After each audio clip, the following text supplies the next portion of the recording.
മുഹറം മാസത്തിൽ നല്ല ചെലവ് കൊടുക്കണം. മുഹറം 10-ന്റെ അന്ന് കുടുംബത്തിന് ഭക്ഷണ വിശാലത ചെയ്യണം.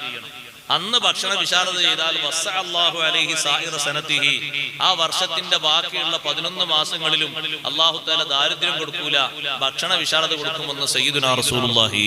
നമ്മൾ അതുകൊണ്ട് അമൽ ചെയ്യണം. ഇമാം ബുഖാരി തങ്ങളുടെ ഉസ്താദ് അമൽ ചെയ്തതുപോലെ. ഇമാം ബുഖാരി തങ്ങളുടെ ഉസ്താദാണ് സുഫിയാൻ ഇബ്നു ഉയൈന റളിയല്ലാഹു അൻഹു.